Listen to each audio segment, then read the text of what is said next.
Alto Parlante, tu podcast de política. Te decimos las cosas como son. Al micrófono Pablo Marín y Arturo Aramburu. Comenzamos. Bienvenidas y bienvenidos a un episodio más de Alto Parlante, tu podcast favorito de política. Como todos los lunes y todos los jueves, estamos acompañándote Arturo Aramburu y Pablo Marín. Ya llegamos con toda la información, todo lo que tienes que saber del acontecer nacional para estar bien informado. El día de hoy vamos a hablarte de dos temas principalmente. Por un lado, pues no fueron los mejores días para el tema de la vacunación en México. Pasaron cosas desconcertantes y vamos a explicar un poquito de eso. Por otro lado, la novelita del general Cienfuegos, exsecretario de la Defensa, aún no termina. O bueno, parece que le quieren poner un final inédito a la historia. Y te vamos a platicar de qué va todo esto. Y antes de eso, queremos justamente el día de hoy decirte que hoy se considera Blue Monday, o sea, un lunes azul, que está considerado como el día más triste del año. Y esto lo dijo un psicólogo de la Universidad de Cardiff, que a ver, no tiene ninguna base científica lo que hizo. Básicamente, en la fórmula de Arnal, empezó a generar como cuáles son las condiciones que tenemos acumuladas hasta lo que va al día de hoy, ¿no? Y es la presión por las deudas de Navidad, el no haber cobrado sueldo en enero, el frío que también como que abona a esto. Y otra cosa que está muy interesante es que hay muchas personas que sienten que sus propósitos de año nuevo ya no les van a alcanzar y van a estar como incumplidos. 18 de enero ya. Aunque ya no lo creas, fíjate, en los gimnasios siempre te das cuenta ya como la tercera semana la gente deja de ir, como que desisten. No sean de esos. No sean de esos, todavía están muy a tiempo y la realidad es que no está comprobado, pero hay una noticia positiva y es que el Consejo Ciudadano y la Organización de Salud Mental está ofreciendo orientación psicológica gratuita a las personas el día de hoy, así que acérquense si es que necesitan. Que marquen y que les escriban y demás. Y tenemos otra actualización. El programa pasado, ¿te acuerdas que platicamos justamente sobre lo de WhatsApp? Que de hecho, si no tienen claro, vayan a ver el capítulo porque estuvimos explicando de qué se trataba todo el tema de la privacidad y estaba habiendo como que un tema de la gente dejó WhatsApp por completo. Pues resulta que la gente de WhatsApp vio el programa de Alto Parlante, sí señor, y sí me salió ahí. Recularon y dijeron no, vamos a esperarnos. Al parecer están mandando esas políticas hasta mayo. Y solamente va a aplicar para WhatsApp Business, que son las organizaciones y empresas que tienen la cuenta como para poder tener relación con sus clientes. Titubearon. Vamos a ver cómo termina. Están titubeando y al parecer les pegó el que la gente empezó a descargar masivamente, a desinstalar masivamente su aplicación. Y a descargar algunas otras de sus competidores. Exactamente. Entonces, bueno, arrancamos con eso. Ahora, comentario, también paréntesisquesco, si le quieres llamar. El tema de la dinámica que traíamos. Sí. Síganos haciendo comentarios, síganos haciendo especialmente preguntas, dudas que tengan de cualquier tema político o algo que platiquemos en el programa. Por favor, escríbanlo ahorita, ahí abajo. Escríbelo. Si lo estás viendo en YouTube, si lo estás escuchando en Spotify, pues date la vuelta a YouTube y escríbelo para poder seguir construyendo esta dinámica que nos parece muy chida, muy interesante y que puede funcionar bastante bien. Y ahora, otra cosa interesante es ayúdenos a compartirlos en redes sociales, en Instagram, por donde sea. Ayúdenos a compartirlo con las personas que crean que les pueda servir y que más les pueda gustar este espacio. Vámonos con la información porque ya llevamos 2 minutos y medio. Arrancamos con el tema de las vacunas, ¿te parece? Venga. Pues resulta que de arranque, el viernes se presentó otra vez uno de los picos mayores en infectados en el país, 21,366 casos. Y esto sigue en una ola de escalada en todo el mundo porque seguimos ante la mayor cantidad de contagios. Aunque las naciones ya están poniendo sus vacunas, Israel va de una manera brutal avanzando, la mayoría de los países pues se encuentran con condiciones un poquito complicadas. Por si esto fuera poco, Andrés Manuel sale a decir que la ONU les pidió a los países más poderosos y ricos del mundo, que México hoy en día se encuentra en el 15, ojo, estábamos en el 13 hace 2 años, hoy estamos en el número 15, les pidió que las vacunas que fueran de Pfizer-BioNTech las cedieran, porque había países que estaban, ante la tragedia que esto estaba previéndose, terminaron comprando el 130% de vacunas para su país y pues estaban dejando sin posibilidades no solamente de comprar, sino además de demanda de cualquier tipo a los países pues, que menos dinero tenían. A ver, bueno, países que tienen poco dinero, pero que tampoco tienen infraestructura para almacenarla y suministrarla. Correcto, correcto. Esa es una puntuación que vale la pena decir. El tema es que Andrés Manuel sale y dijo que sí, México había cedido para que Pfizer bajara los suministros que nos iba a dar al país, pero, y esto dejó la anotación muy clara, esto no iba a afectar para nada los planes de vacunación que teníamos en el país. Ok. A eso agregó que no afectaba los planes de vacunación porque ya estaban a punto de comprar la vacuna rusa, Sputnik, y la vacuna china. Y además estaban en negociaciones con la China, exactamente. Ok, que eso suena interesante. Claro. ¿Por qué renunciar a una vacuna como Pfizer si después tienes que utilizar la rusa que genera poca confiabilidad, no solo en México, sino en todo el planeta y en la China? Ahora, lo que decía Andrés Manuel es que justamente la ONU fue quien hizo esta petición, ¿no? Seguramente a través de la Organización Mundial de la Salud. Me metí a revisar unos documentos de un programa que generó la OMS y la ONU, que se llama COVAX, el Fondo de Acceso Global para Vacunas COVID-19. Y en este documento, en este programa, que lo que intenta hacer es dar acceso mucho más libre a los países pobres a estas vacunas, enlistan las vacunas que tendrían que formar parte de este programa.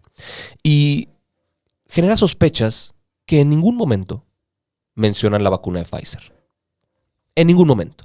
Ahora, los contratos que se hicieron con Pfizer los reservaron por 5 años. Uh-huh.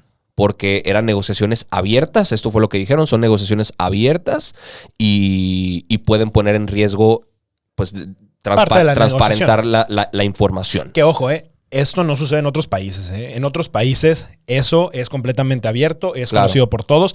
Eso son de las cosas que esta nueva administración está adoptando de una manera pues, muy oscura y, creo yo, un tanto corrupta, que no está bien. Totalmente. Ahora, Pfizer sí anunció que van a hacer van a desacelerar un poco el ritmo de entrega, pero solo los últimos días de enero. ¿Por qué? Porque van a hacer unas modificaciones en sus instalaciones en Bélgica, las instalaciones principales, para poder doblar la capacidad de entrega. Lo que quieren hacer es suministrar 2,000 millones de dosis en el 2021. Y dijeron, oigan, tenemos que hacer unos cambios estratégicos, por eso unos días nos vamos a retrasar un poquito. Bien. No tiene absolutamente nada que ver con lo que está diciendo Andrés Manuel. Son inconsistencias de discurso muy fuertes. Entonces, México aceptó esa reducción.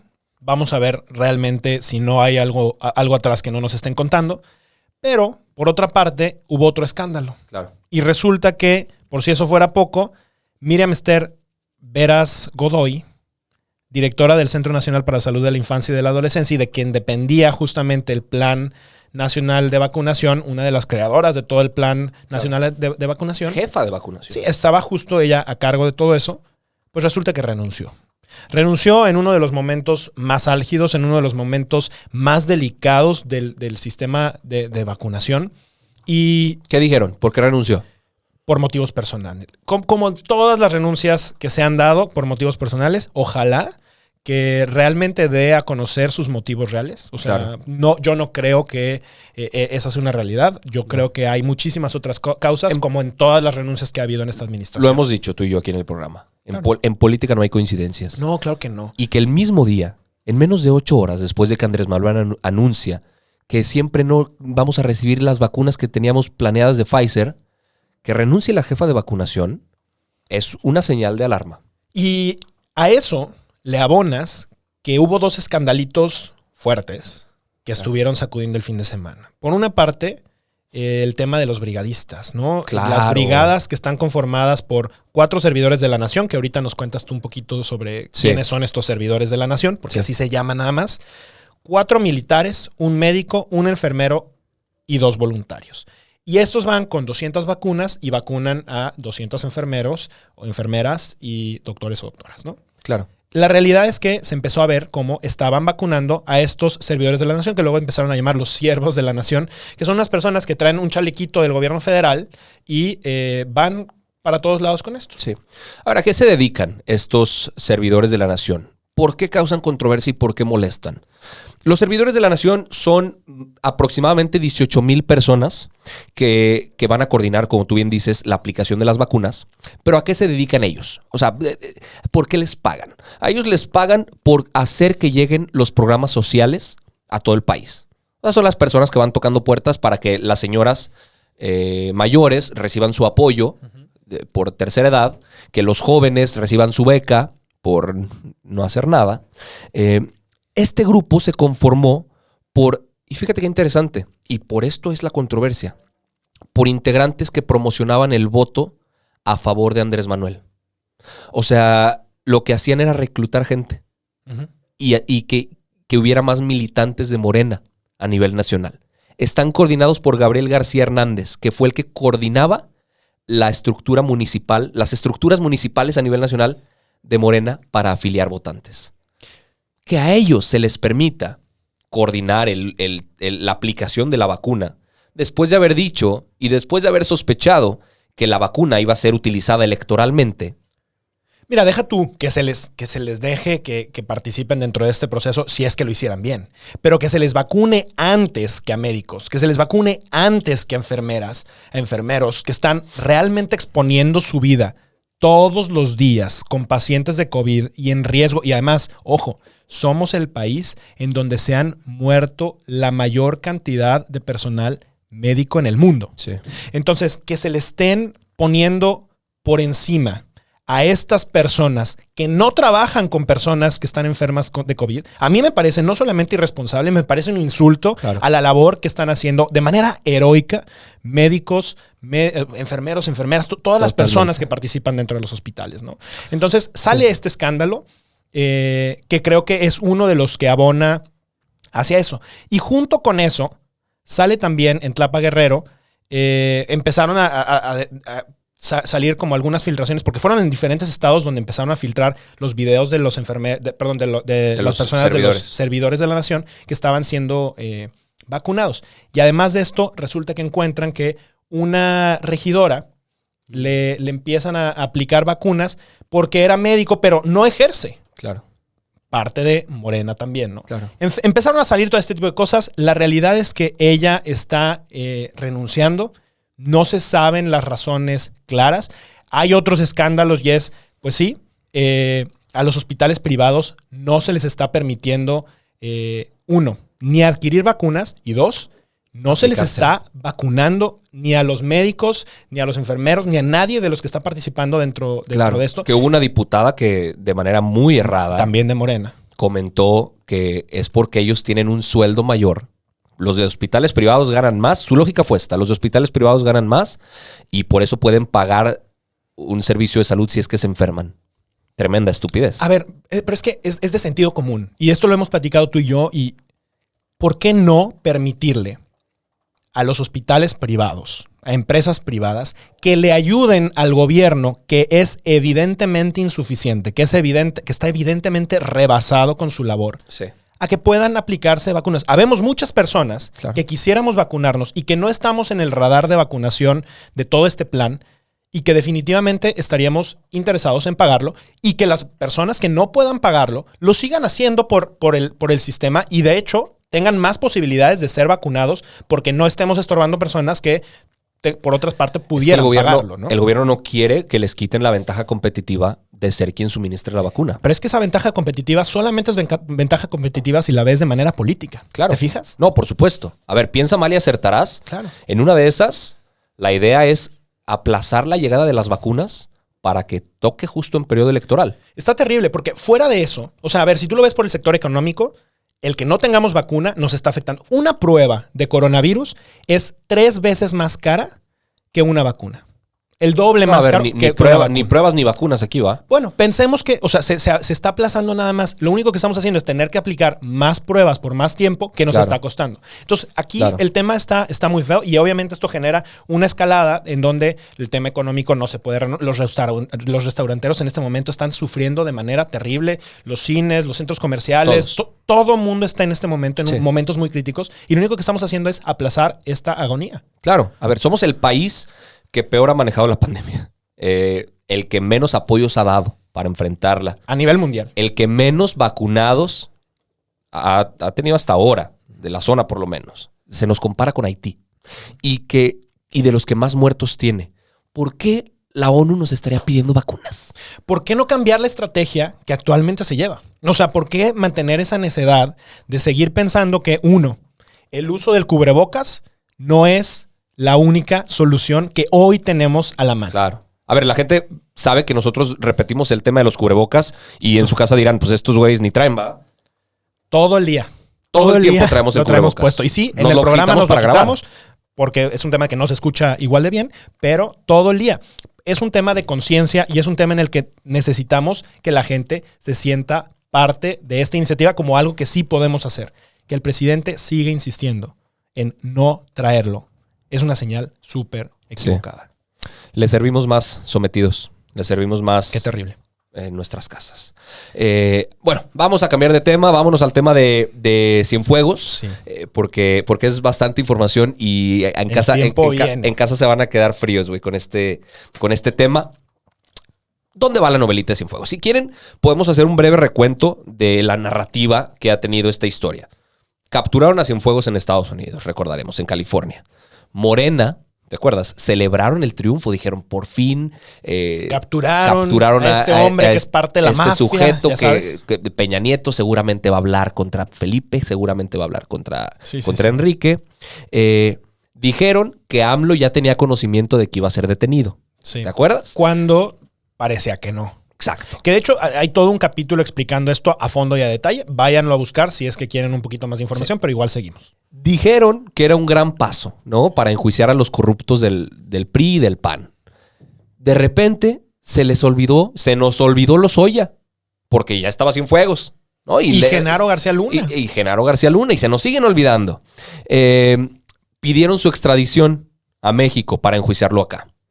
Morena aún se prende todavía más, las redes se encienden y dijeron por fin va a haber justicia con este hombre. Dijeron que Cienfuegos iba a ser el primero en caer y que después Peña Nieto y después los que Todos le los seguían. demás. El PRI sale en defensa de Cienfuegos y de los militares, lo podemos recordar muy bien. Morena dice, obvio, el PRI va a defender a Cienfuegos. Incluso el PAN también salió. Claro, dicen, Varios son del los PAN también. sinvergüenzas. Y de repente liberan a Cienfuegos. Y la Fiscalía General de la República decide que no va a proceder en contra de Cienfuegos. Sí. Y Morena vuelve a defender la decisión. O sea, Ahora de manera, defendiendo a Cienfuegos. de manera muy contradictoria, dando una maroma extrema, triple mortal. Es que te lo juro que Cirque du Soleil, yo creo que aquí podría ser una labor de reclutamiento y de veras, si nos están escuchando. Lo vemos Oye, siempre. Sí, pero sí, sí. es muy impresionante. Ahora, no es nada menor, uno, que el PAN y el PRI hayan defendido a Cienfuegos y creo que tiene una razón de ser. Salvador Cienfuegos, quien fue el general de las Fuerzas Armadas en el país durante muchos años, era sin duda, si no es que el segundo hombre más poderoso del país después del presidente, pues sí, uno de los top 5 hombres más poderosos, Claro. que tenía muchísima información y que además el que lo hubieran arrestado en un gobierno extranjero era un ataque directo Claro. a todo el Estado mexicano. No era un ataque directo al PRI, al PAN, era un ataque directo al país, porque eso quería decir que los países extranjeros no confiaban en México.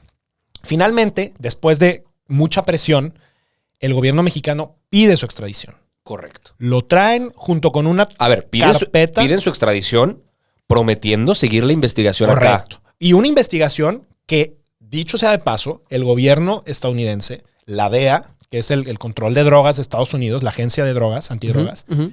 había hecho con más de 700 páginas. Claro. Y le entregaron tal cual Y los expedientes Y completos al traigo gobierno ciertas mexicano. anotaciones del expediente. Sí, ahorita vamos a irnos para allá. O sea, surgen varias preguntas. ¿Quién miente? ¿La DEA? ¿Los fiscales americanos? Salvador Cienfuegos. ¿Miente Cienfuegos? ¿Miente el gobierno mexicano? O sea, la mentira fue tan bien montada en Estados Unidos que iniciaron un proceso penal por 4 acusaciones graves sin fundamento alguno. Yo no creo. El gobierno mexicano es el que miente entonces. El ejército tiene poder sobre el presidente o es al revés. Vamos a ver, o sea, no hay de otra. O están mintiendo aquí o están mintiendo allá. Porque ahorita el gobierno mexicano acusa a la DEA de inventar y de fabricar los delitos Y la DEA dice, no señor, no estamos fabricando absolutamente nada. Y tú violaste un tratado internacional de cooperación judicial, que ahorita vamos a platicar un poquito de eso. ¿De qué se le acusaba? ¿Y qué se presentó contra el general Cienfuegos? 4 cargos por narcotráfico relacionados con manufactura, importación y distribución de heroína, cocaína, metanfetamina y marihuana, y otro por lavado de dinero. Se presentaron unas carpetas que estaban divididas en 2 tomos, eran 751 hojas, más algunos anexos, en donde estaban las pruebas, que eran conversaciones que habían sido rescatadas de BlackBerry, justamente, y eso es un tema porque Cienfuegos menciona que él nunca tuvo un BlackBerry. Sí. Y 2, el segundo tomo, la declaración de Cienfuegos y la investigación de la línea telefónica, porque se investigó con AT&T, con Telcel y con justamente Nextel, si este personaje había tenido en su poder alguna línea. Evidentemente bajo su nombre no iba a estar. Pues si la línea la iba a utilizar para esto, claro, no hubiera estado a su nombre. Se necesitaría ser demasiado estúpido. Además, a ver, un general de esa envergadura sabe perfectamente cómo se hacen investigaciones de este tipo. Claro. Sabe perfectamente cómo protegerse. El gobierno americano estaba haciendo esta investigación desde 2015. Sí. Y parte de las excusas que el gobierno mexicano decía... Desde 2015 específicamente sobre Cienfuegos, pero claro, es que fue colateral. Exacto. Empezó en el 2013 para Exacto. el cártel H2 en Nayarit. Exacto. Y en el 2015 tenían ya con cosas con Claro. Salvador Cienfuegos. Claro. Y el gobierno mexicano, parte de las cosas o excusas que dijo es que las compañías mexicanas telefónicas no guardaban expedientes de más de 2 años. Y entonces que muchas de estas cosas era imposible Claro. probarlas. De una manera muy mañosa porque, a ver, la información siempre está ahí. Sí. A ver. Por supuesto. Vamos a... Por supuesto. ¿Qué se presentó entonces? Miles de mensajes interceptados donde se decía, entre estos mensajes, entre 3 personas principalmente, alias Thor, alias Superman y El Padrino. que es el seudónimo que le daban hacia Salvador Cienfuegos. Lo que la DEA pensaba que era Cienfuegos. Exacto. O que piensa que es Cienfuegos. Sobornos recibidos, no solo para él, sino para altos funcionarios del gobierno. Como les mencionaba, que iba a iniciar operaciones militares en contra de otros cárteles para afectar a la competencia.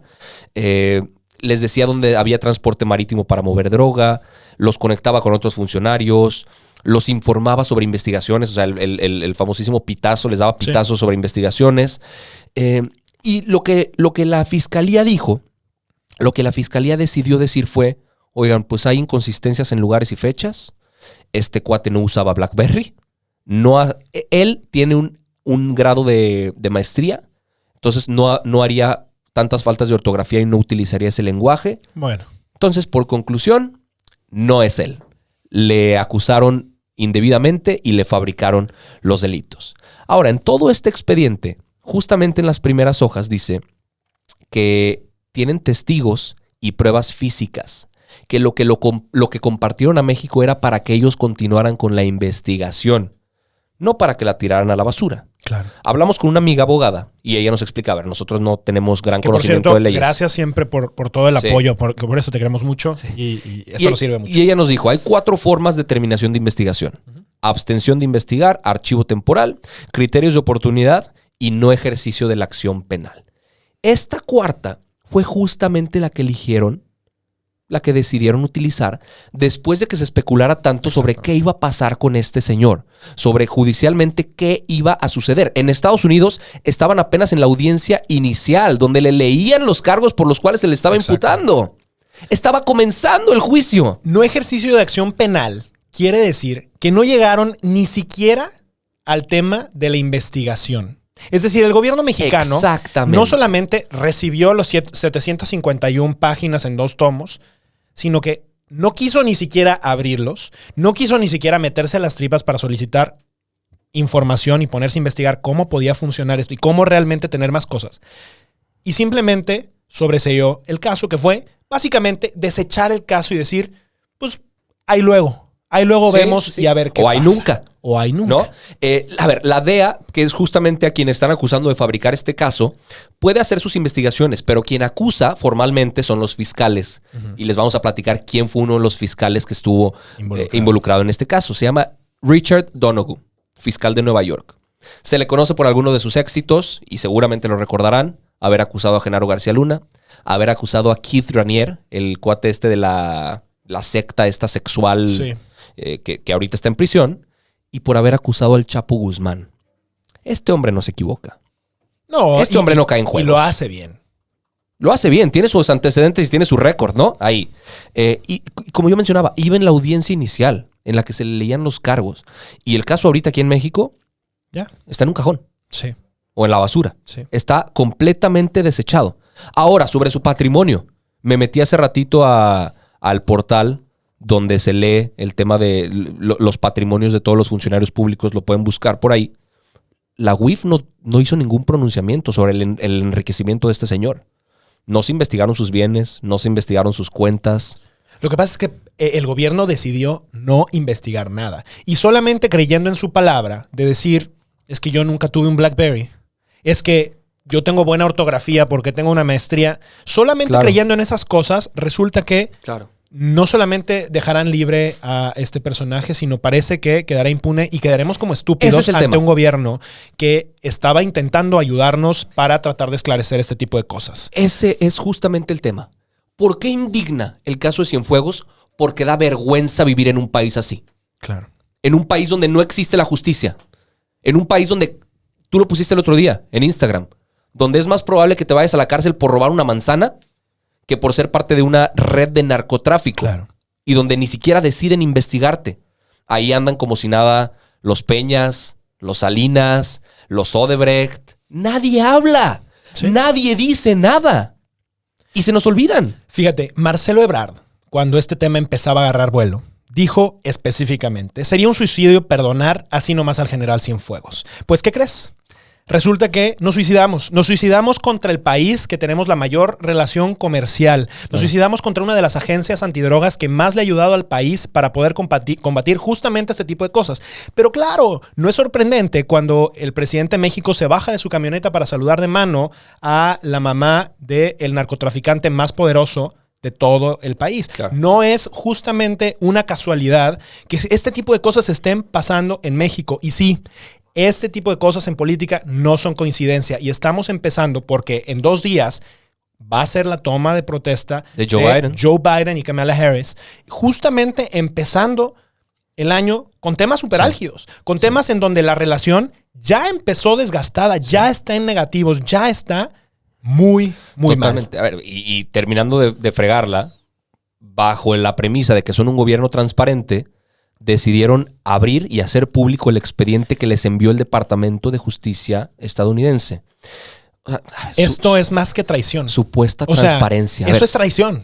sobre los fideicomisos llevan 100 días sin decir por qué los eliminaron. Bueno, sobre las pipas, No, sobre todo una cantidad de temas. sobre 100 bocas, sobre el Tren Maya, o sea, no se sabe nada. Y Dos ahora bocas. resulta 100 bocas dijiste, 2 las bocas. 200 bocas o lo que sea. O sea, esto, Sí. ¿Y qué dijo el Departamento de Justicia americano? México acaba de violar un tratado de asistencia legal. totalmente. O sea, en los artículos 5º y 6º dicen que la información confidencial así se tiene que mantener. Confidencial. Y tiene razones y fundamentos de ser. A ver, ¿por qué esta ensañación, no sé si existe esa palabra? Hay que ensañarse. ¿Por qué ensañarse, Andrés Manuel, en rascarle tanto a Biden? En hacerlo molestarse tanto justamente antes de que entre. O sea, a ver, visitó a Trump, el tema migratorio, no lo felicitó, ahora Cienfuegos. ¿Qué más? O sea, ¿qué necesidad? Mira, sí, yo, por la parte de Cienfuegos en específico, yo creo que es un truco muy mañoso el justamente haberlo hecho de esa manera. Claro. Lo que acaban de hacer es meter a un archivero todas estas acusaciones y no quiere decir, o sea, si lo hubieran enjuiciado y hubieran dicho, no había nada, sale libre, no pueden volver a utilizar estos delitos en contra de él porque ya se investigaron y se dijo que no. O sea, no se pueden investigar 2 veces un delito. Lo que hicieron fue decir, no lo vamos a investigar, ni siquiera vamos a llegar a ese caso. Solamente lo vamos a guardar y pues creemos que no, pero no estamos seguros porque no investigamos. Sí. Lo que yo creo que están haciendo con eso es, políticamente hablando, porque esto no es un tema legal, esto es un tema político, agarrar la posibilidad de que a Cienfuegos lo puedan tener contra las cuerdas todo el tiempo que sea necesario, exprimirle la información que sea necesaria y utilizarlo para que así, a su vez él mismo no esté abriendo la boca para que pueda incriminar a otros políticos mexicanos que también puedan estar ahí.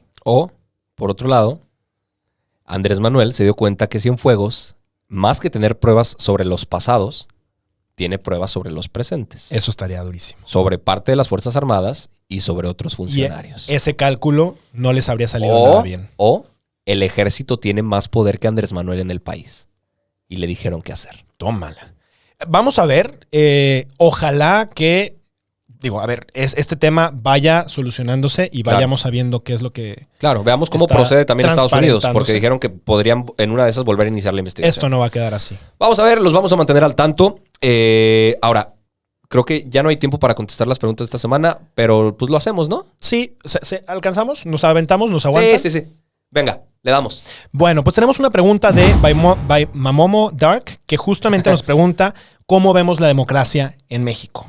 Yo le preguntaría a él, ¿existe? O sea, creo que la pregunta de orígenes podría estar del todo mal planteada, porque ¿existe la democracia en México? No, yo creo que sí existe la democracia en México. ¿A qué le llamarías tu democracia? Yo creo que la idea que nos han planteado de democracia, en donde tenemos que escoger de una serie de opciones, existe. Existe con un árbitro que se llama el Instituto Nacional Electoral, que trata de cuidar cómo se eligen las cosas. Si nos vamos al fundamento específico de cómo es la democracia, que el pueblo elija a sus gobernantes, creo que es muy difícil. Vivimos en una partidocracia, ¿no? Claro. Sí, para mí uno de los principales factores para una democracia bien utilizada y bien ejercida es la participación ciudadana. Claro. Y yo siempre lo he dicho y lo seguiré diciendo. El voto es lo mínimo que podrías hacer. Sí. Fíjate, en otros países, en Argentina, por ejemplo, el voto es obligatorio. Obligatorio. No es un derecho, es una obligación. Y hay una gran diferencia entre que sea obligatorio y sea un derecho. O sea, si es obligatorio, quiere decir que solamente puedes no votar si estabas fuera del país y tenías estrictas razones para estar fuera del país, o estabas invalidado para hacerlo, o sea, estabas enfermo en un hospital y tienes manera de demostrarlo. Claro. De lo contrario, estás obligado y te podrían llevar hasta la corte. Por supuesto. Y otra de las cosas que hemos mencionado por aquí también, respondiendo a la pregunta de cómo vemos la democracia, mientras sigamos debilitando las instituciones y órganos autónomos, poco a poco estamos enterrando nuestra democracia. Yo completamente de acuerdo. O sea, creo que uno de los puntos más delicados es justamente el tener instituciones más fuertes que los mismos políticos, más fuertes que el presidente mismo. Exacto. Y cuando vemos a un presidente que está queriendo dinamitar las instituciones de transparencia, de las instituciones electorales, todas las cosas que están alrededor de eso, claro que me preocupa. Y me preocupa porque sobre todo es que las personas no nos damos cuenta de lo grave que es esto. Y acuérdense, esto lo hemos dicho muchísimas veces, los derechos se van perdiendo poquito a poquito. Y el derecho que hoy tienes de elegir a través de instituciones que garantizan que tu voto sea contabilizado y además se haga de acuerdo a los protocolos correctos, pues quisiéramos mantenerlos lo más posible, ¿no? Listísimo. Listo. La otra pregunta la dejaremos para el próximo episodio. Sigan preguntando, síganos comentando por ahí. Ahorita que estás escuchando esto, aviéntate una pregunta fregona abajo en los comentarios. Esto fue todo por el episodio del día de hoy. Nos vemos el próximo jueves con más información. Gracias por escucharnos. Recomiéndanos, etiquétanos, compártenos. Esto fue Alto Parlante, tu podcast favorito de política. Chao. Esto es todo por hoy, pero sin llorar. Estaremos de vuelta cada lunes y jueves en todas las plataformas. Si crees que alguien necesita entender las cosas como son, compártele este capítulo. ¡Nos vemos!